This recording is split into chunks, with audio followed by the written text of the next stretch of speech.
So good afternoon, everyone, and welcome to the 11th episode of Genomics Gupshup. This is a program that we have created so that we can reduce the distance that is there between the patient, the doctor, the geneticist, and the people who are actually, also caregivers that are there. So we try to simplify things that are there. And we've been lucky to have been able to get 10 episodes so far, and we are hoping that as we go along, we'll be able to expand on this theme further. And today we are very excited. We have a young and very, very educated doctor from AIMS, who's a medical oncologist and has just come back to Hyderabad. So we are very lucky to have you in our city, Dr. Rohit. And so welcome to the show, Dr. Rohit Reddy. You are a medical oncologist who has not just done your basic training in medicine, but you have gone on to do a lot of work in AIMS, and you're also now publishing a lot of papers in genomics and other such areas. So we are very, very delighted to have you on the show. Thank you so much, ma'am. Indeed, it's a pleasure to be present on this show today. Thank you so much. Thank you, doctor. And I'd like to start with your journey. So what inspired you to become a doctor and an oncologist, for that matter, as a specialization?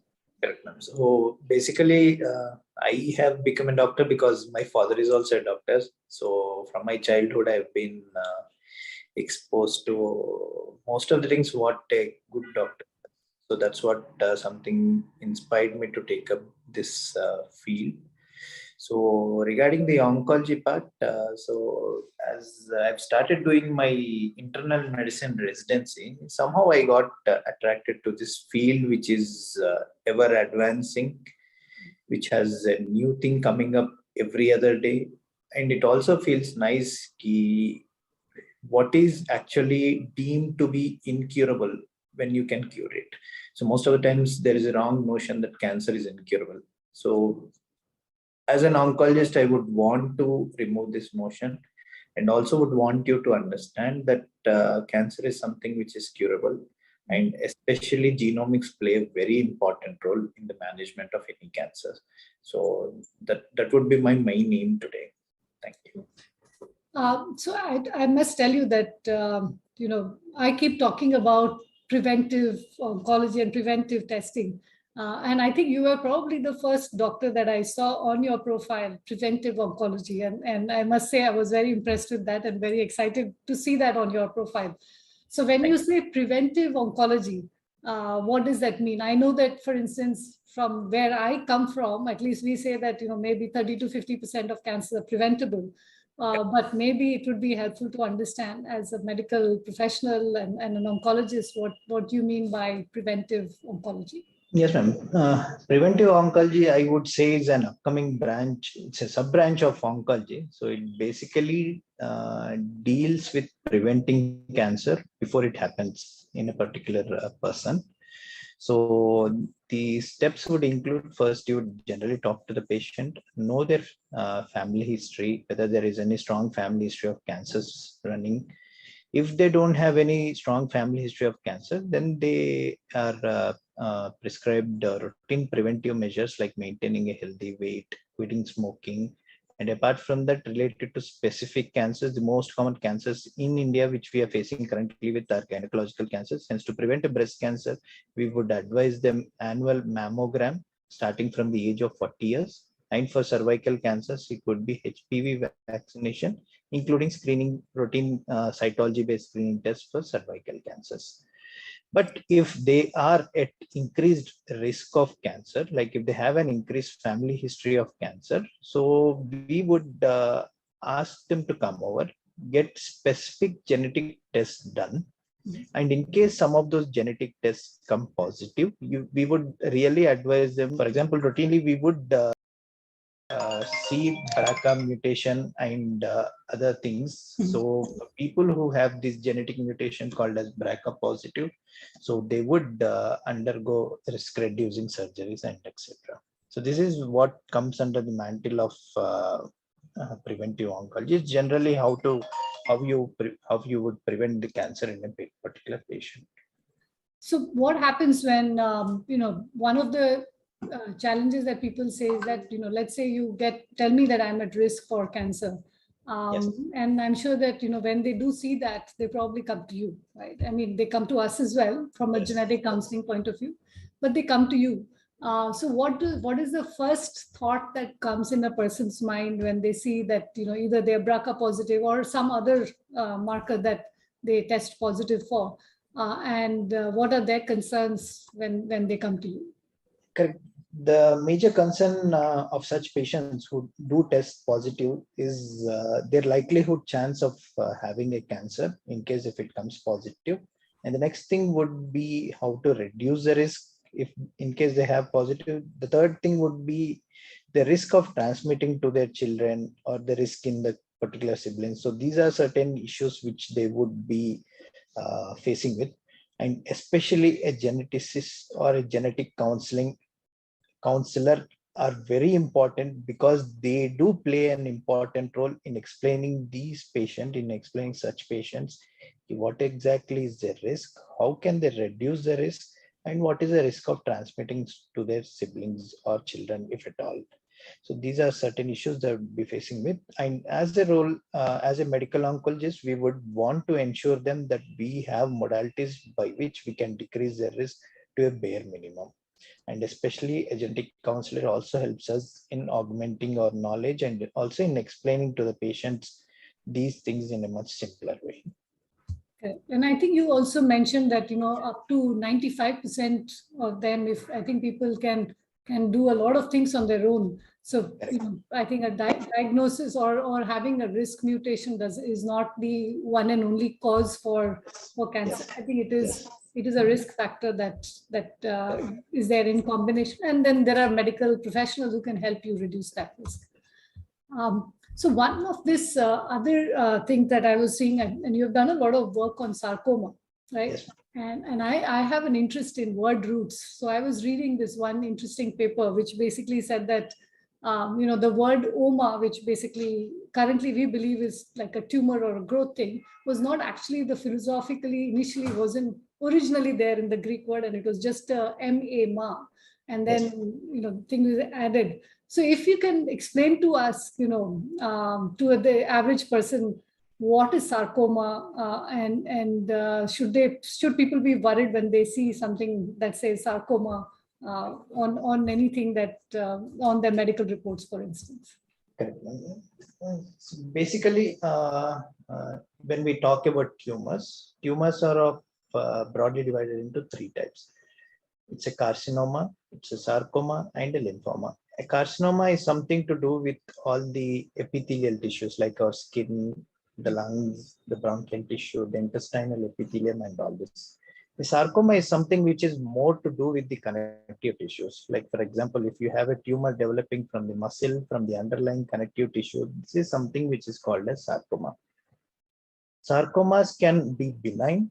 They can also be malignant. So as soon as you hear a term sarcoma, I think you should not be worried. You should, in fact, consult your medical oncologist. Ask them whether this is a benign variant or whether it's a malignant variant. In case if it's a malignant variant, if it's localized, surgery alone can be done and you can cure that patient. But unfortunately, some patients do present with metastasis. Then also we have a lot of newer things which are coming up which can cure the patient.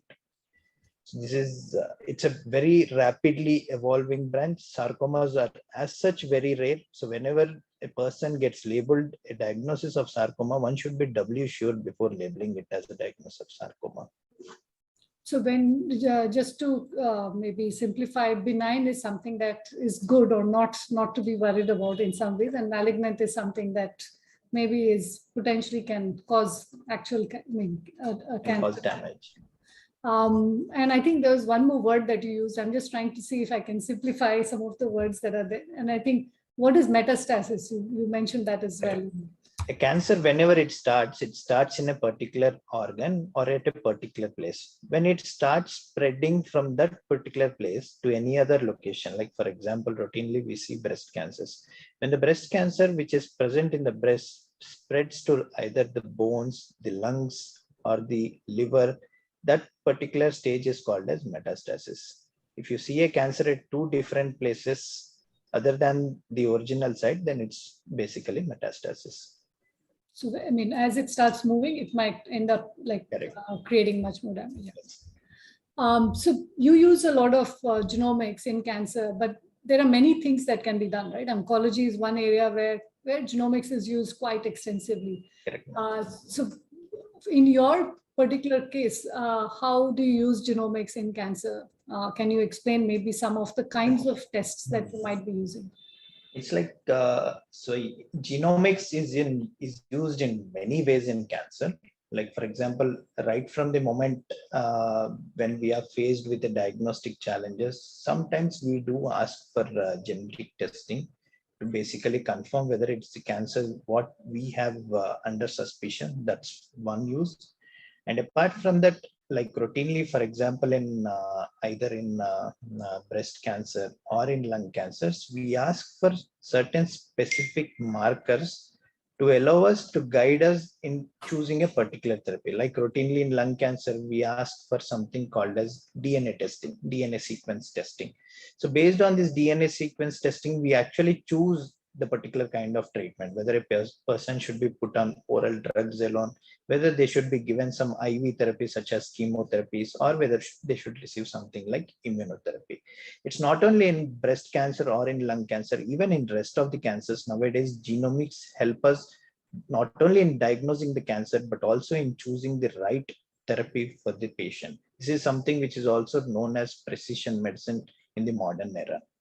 So apart from aiding us in diagnosis and therapy, sometimes it will also predict the risk in subsequent generations. Also, like for example, we have just now discussed there is something called as BRCA testing. BRCA testing is routinely offered in breast and ovarian cancer, which helps us in two ways. It predicts the risk of cancer in the subsequent generations within the same family. It also helps us to choose certain therapies. If patients are BRCA positive, then we can use certain therapies for them. So this is how we routinely use genomics in oncology as such, both for diagnosis, for therapy related, and also for preventive purposes. So you summed it up nicely that you can use it for prevention if you are able to understand the risk that is likely to be passed on to different generations, but you will also be able to use it for both in terms of diagnosing and confirming your diagnosis, as well as for treatment option. Now, on the treatment option, I think there are two ways, right? You have, sometimes you are looking at your hereditary sort of cancers, and then the second is more you're also looking at tissue and that specific area where the cancers are coming up. So how often is when you look at genetic testing, is it more hereditary cancer testing like a BRCA or something, or do you see a lot more which is somatic testing, which is for that specific patient, at that time, trying to find out what kind of treatment they need? Is there some sort of a trend that you see at all, or is that depends on, It all starts from the family history and from the history at which the patient presents. Like for certain cancers, like for example, ovarian cancer, it's universally recommended that they should undergo BRCA testing. But in breast cancer, there are certain criteria, like if it's a young patient presenting with the breast cancer, only then you would advise for BRCA testing. But routinely, we use it more for therapy related. All these genomic tests are more used for therapy related. It helps us to choose a particular treatment over the other existing treatment options. Based on certain markers, we would advise a particular treatment to the patient. Apart from that, we do, yes, routinely advise genetic counseling for all cancer patients, especially cancers such as breast cancer, colorectal cancers, and lung cancers. We would advise them some sort of genetic counseling to predict their risk and probably prevent the risk in the future generations. So this is what we use routinely. And when you mention genetic counseling, is that something then that patients expect you to do, or you can give that as something that the genetic counselor does? You are the more expert in that. Yeah, but yes, we do routinely do some genetic counseling, but I would not feel that I'm an expert. I would rather prefer my genetic counselor to do the proper genetic counseling. It usually includes components like you explain them regarding the test. You would also explain them what to do in case if it comes positive, and you would give something like a post-test counseling also. So these are the routine components that are in genetic counseling. So one feedback that we got from some of the oncologists was, and this is maybe you're much more familiar with genomics than others, was that we want to know what to do next, right? I mean, you've come up with it. So is that something that you feel that is an important element of what we should put on a, like on a genetic test? Because at the end, I think, will that make it simplified for quicker adoption of these tests, right? Because if someone's not familiar with it. Correct. I think what you have told is right, ma'am. I think every institute, every oncologist should always be in touch with the genetic counselor so that things get smoother. Sometimes we actually don't know what is the right test to be chosen for a particular cancer, or sometimes we get confused with the battery of tests which are available. I think a genetic counselor role is important in such scenarios, that they guide us that this is a particular test, this is the more cost-effective test that you can use. And in case these mutations come positive, then you have to refer such patients to us so that we guide them in a better way. So see, genomics plays an very important role in oncology. As I've already told, it enables us in choosing better therapies for our patients, and also probably preventing the cancer in the same patient and also in their subsequent generations. So as an oncologist, what to be chosen, what is the right test for this particular patient? Suppose in case it comes to be positive, then what to do next? So these are the certain scenarios that we routinely face with. So I feel that a genetic counselor would really help us in this scenario. They would actually allow us to choose the right test. They would also help us in exactly counseling the patient regarding this test, and would also help us in case if any of these tests come positive, what exactly to be done next. Yes, we do know about the therapy part of it, but there are a lot of other genetic mutations, genetic variations, which we don't have knowledge regarding. So probably having a genetic counselor beside us would always help us in these scenarios. Okay. So what is it that you feel that is actually preventing us from a wide-scale adoption of this in clinical practice? Yes, the main reason which I would feel is one thing, lack of knowledge that there are certain tests which can be used to prevent cancers, not only in oncology, even in other fields of medicine. There is a lot of things going on genetics. I think most of us need to keep update with the knowledge which is going on around. Second thing, I would definitely tell the limited facilities we have in India. We don't have a lot of good centers in India, and they are very limited only in a particular pocket of areas, probably restricted to the metropolitan cities. Third thing would be the availability, and fourth thing I would definitely say would be the cost. See, most of the times these procedures are expensive. Yes, of course, over the recent years, the cost has been decreasing greatly. So that would enable many patients to undergo these tests. And last but not the least, I feel that certain families, they are somehow they have a bias against this genetic testing, and they would not prefer to undergo such genetic testing. I think probably we'll have to address their fears and explain them in detail that this is a very minor procedure and would really help them in the future. So these are certain issues that we are facing. So I remember when you said that, people are a little bit worried. I think people still think that it's a very complex procedure. So many times people would tell me that, when I come to Hyderabad, and then I will, you can do what you want. So I said, you can actually be sitting in your home and give your sample, and you don't need to come here at all. I think people, are not aware that such a thing exists. The other thing I think you mentioned was that of cost. And one of the things, and I think this was also raised by a lot of other oncologists as well. And I think that was one of the reasons why we created a low-cost panel. We said, want to do something that is much higher depth but a lower cost. And so we can cover, 5 cancers in it rather than say do the entire exome. But there is a lot of things happening on the genomics front. I mean, I've been in this space for 20 years, 22 years now. And one of the things that what is exciting is that this is one of the few places where the cost has been going down rapidly, right? And I think today, you can get tests done for as low as 5,000 to 15, what used to be almost like, we started at, even with the predictive part, we started at 25. So I think a lot of changes have happened. Even I think today there was a company that announced that maybe next year they will do a whole genome at $100. Now, hopefully all of that will be true. And then it becomes extremely affordable for everyone. Probably then it would become like a routine blood testing only. Right. I think it's sort of getting there, right? I mean, we are seeing that it's coming to about the cost of a executive health checkup.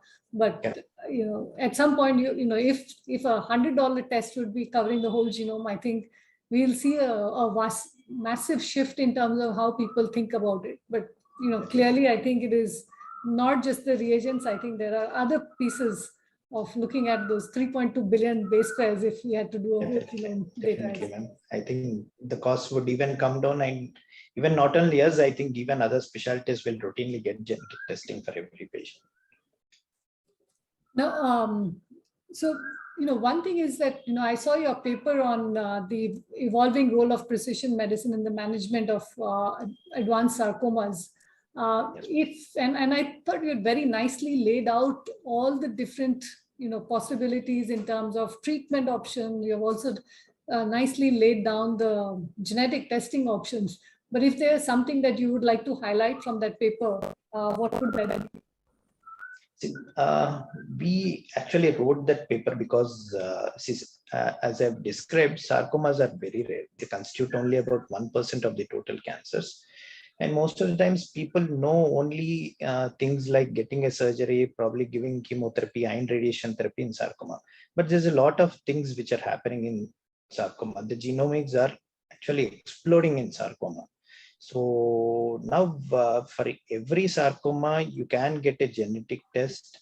Getting a genetic test, especially in sarcoma, would enable us to choose a particular therapy, at least even curing the most deadliest of sarcomas. So what I would really want people to know from that paper is that there are a lot of things, lot of genomics which are happening in sarcomas.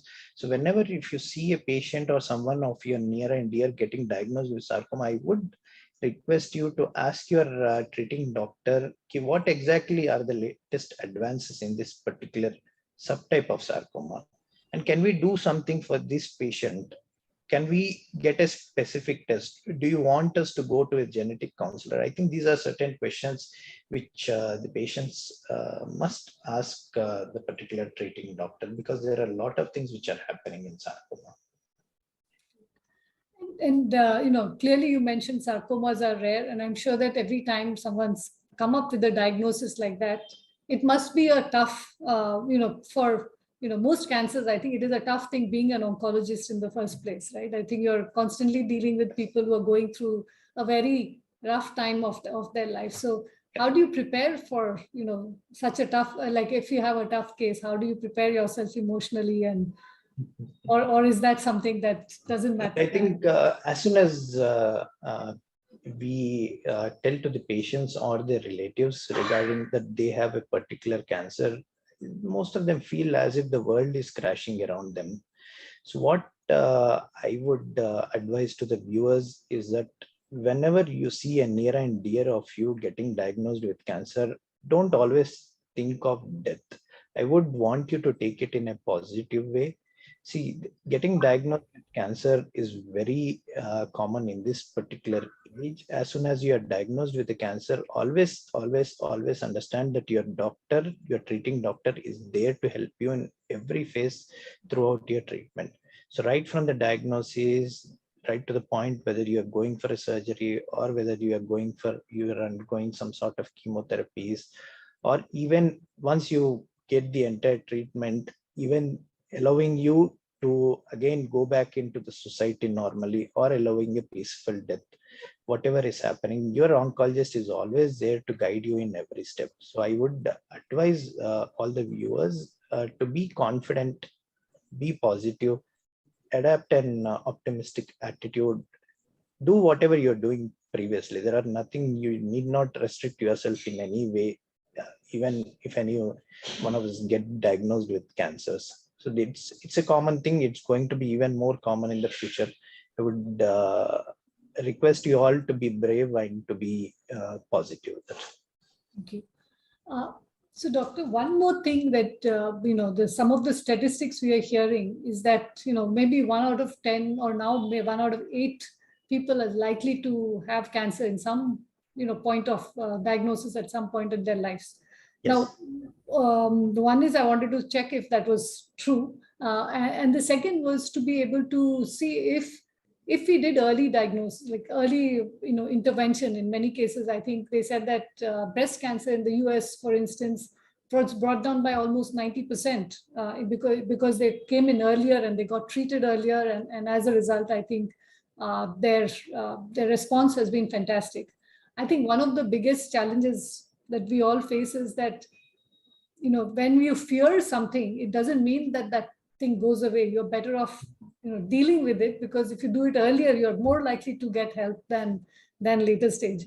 But how do we do you think that if there was a possibility of doing a global screening of everybody and being able to help them at the early stages, do you think we could bring down a lot of the fatalities that we see in cancer? Yes. So regarding your first question, ma'am, yes, it's true that the cancer incidence is increasing. As you have rightly told, it's almost going to be around 1 in 10 during their lifetime. And regarding the second question of doing adequate screening tests, yes, getting adequate screening tests is known to prevent cancers such as breast cancer, uterocervical cancers, colorectal cancers, for instance. But regarding the thing called as global screening strategies, the issue is that not every person is at risk for cancer. It's only like after the age of 40 years or something that you actually tend to have a higher risk of cancer. Unfortunately, even with the modern screening tests, the cancers which are amenable for screening are very few. Like, for example, such as breast cancer, or for example, the cervical cancers, the colorectal cancers. But for many cancers such as lung cancers, stomach, and other intestinal cancers, or for example, hepatocellular cancers, there are no proper screening tests yet. So we are, there's a lot of research which is going on, but unfortunately we don't have any screening tests for these. Even for blood cancers also, there are no proper approved screening tests. So yes, whatever we can do, whatever we can prevent, I think at least we should take care of those things first. I guess some of the more common ones, I think, like breast and others, at least you have a sense of understanding, then you are able to make certain lifestyle changes as well. Screening will bring down the chance of having an advanced breast cancer by about 90%. And you also mentioned, I think, in another video of yours that I saw about lung cancer, that and I think that's one of the things we tell a lot of our customers as well, that having a risk is just one thing, but if you stop smoking, you'll reduce half of your risk, right? Definitely. That's something people don't pay much attention to, that there are many things they can do on their own to prevent a risk for a particular cancer as well. Yes, so do you think that there should be a certain age at which, you mentioned 40 years as when you start seeing more, but do you think there is any specific age where people should start thinking about looking at some sort of a screening, or at least checking if they have a family history in terms of a genetic test for? I feel that right from the age of 25, you should start thinking about cancer screening or cancer preventive methods. Especially, I think the most important thing is to adapt a healthy lifestyle, quit smoking, I would encourage you all to take a lot of fruits and vegetables. So these are routine things. But apart from that, always remember whether you have an increased family history of cancer. In case if you have an increased family history of cancer, then the screening should start at a much earlier age. I would advise you to probably undergo a screening is right from the age of 25 years only. Suppose in case if you don't have an increased family history of cancer, then that's fine. You can start from 40 years. But in case if you have a lot of your relatives having breast cancers, colorectal cancers, and all these things, I think you should start screening from an earlier age, preferably from the age of 25 years.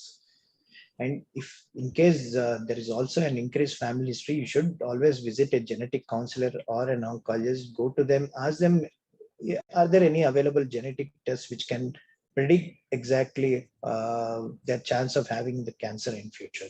So these are certain things which you need to keep in mind. So thank you. And one thing I want to shift a little bit towards the pandemic. I think one big challenge for a lot of people, especially those who were undergoing treatment in cancer, was that during the pandemic, it was very hard for them. So do you think that sort of has impacted cancer care both in negative and positive ways also? Because I guess maybe digitization happened a lot more now as also. Because of because of the pandemic, there were a lot of issues. Many of the patients who had to come receive their injections could not do, and as such, sometimes we had compromise in the cancer care because of the pandemic. But apart from that, one very good thing which came up was increased usage of telemedicine that we had. We were in touch with our patients. We could do online video calls and probably try and arrange for facilities for infusions at wherever they were there. And so this is even increasing as we have seen rightly. Zoom was not present before the pandemic, and right now even we are on Zoom. A lot of things which are happening around, but definitely during the pandemic we also saw an increase in shift of the IV therapies to oral therapies, which enabled most of our patients to have a decent quality of life even during the pandemic. But telemedicine is one thing which greatly came up during the pandemic, and I think this is also going to be in our lives for the coming years. Okay, thank you. And just one quick question before we move to the rapid fire is that you mentioned that, a lot of the cancer care is available in the big cities, right? So I mean, in some ways we are biased in terms of treatment. Do you think there are other segments of bias that come up in cancer care at all? I didn't get your question. So I mean, like, is there a bias when it comes to gender? Are there enough women coming for it? Correct. I think or anything else like that. Right? That's an example. That's a good question, ma'am. Yes, definitely the cancer care is more biased towards cities, and socioeconomic status is one factor which definitely decides the amount of care that they are going to receive. As we know that oncology is rapidly advancing, we have many newer drugs which are available, but unfortunately they are not accessible to around more than 95% of our patients, especially one therapy which all might be listening to, like immunotherapy. It's costly, and almost around 95% of our patients cannot afford it. So that would be one more bias. Regarding the gender bias which you have described, it's more seen in pediatric cancers. In pediatric cancers, we see that only the male children are brought to a hospital at an earlier stage as compared to the females. But in the adult cancers, we generally don't see this scenario which is happening. But I think over the years, as education improves and as the facilities become more available and as the cost of therapy goes down, I think this is going to improve. Even there are a lot of government-run cancer centers which are coming up across India. I think that would be very useful for most of the patients. So is there something that you would like to say, maybe in Telugu or something to the viewers that, why it's important for them to be to look at prevention or something at an early stage, or come to a doctor at an early stage? So, అంటే నేను ప్రేక్షకులకు చెప్పాలనుకుంటుంది ఏంటంటే, ముఖ్యంగా cancer అనేది మనమే prevent చేసుకోవచ్చు అండి. Just ఏం లేదు, మన ఫ్యామిలీ హిస్టరీ అనేది ఫస్ట్ మనం చూసుకోవాలన్నమాట. ఏమన్నా ఎక్కువ క్యాన్సర్ ఉందా లేదా అనేది చూసుకుంటాము. చూసుకున్నప్పుడు మీకు ఏమన్నా మీ ఫ్యామిలీస్లో ఎక్కువ మంది క్యాన్సర్స్ వస్తున్నాయి అని అనిపిస్తే మాత్రం తప్పకుండా ఒక క్యాన్సర్ స్పెషలిస్ట్ అన్నా, మీ దగ్గర ఉన్న ఫిజిషియన్ అన్నా, మీ దగ్గర ఉన్న జెనెటిక్ కౌన్సిలర్ అన్నా ఒకసారి కలవండి. కలిస్తే వాళ్ళు ఏంటంటే మీకు కరెక్ట్గా అడ్వైస్ ఇస్తారనమాట. అసలు ఏం చేయాలి, మనము ఎట్లా ప్రివెంట్ చేసుకోవాలి క్యాన్సర్స్ అనేది వాళ్ళు క్లియర్ కట్గా చెప్తారనమాట. ఎందుకంటే ఆల్వేస్ మనకి ఏంటంటే ప్రివెంట్ చేసుకోవడం చాలా ఈజీ. ఒక్కసారి వచ్చిన తర్వాత క్యాన్సర్ అనేది ఒకసారి డయాగ్నోజ్ అయిన తర్వాత దానివల్ల చాలా మనకి థెరపీ రిలేటెడ్ చేంజెస్ వస్తుంటాయి. దానివల్ల కాస్ట్ అనేది ఎక్కువ అవుతూ ఉంటుంది. సో ఎంతైనా కానీ మనం ప్రివెంట్ చేసుకోవడం అనేది చాలా ఈజీ అన్నమాట. Wow. I wish I could speak in Telugu that fluently. I do understand and I speak, but not anywhere close to your level of proficiency. So let me move to the more fun part of this conversation, right? So we call this the rapid fire. So one, do you read any book?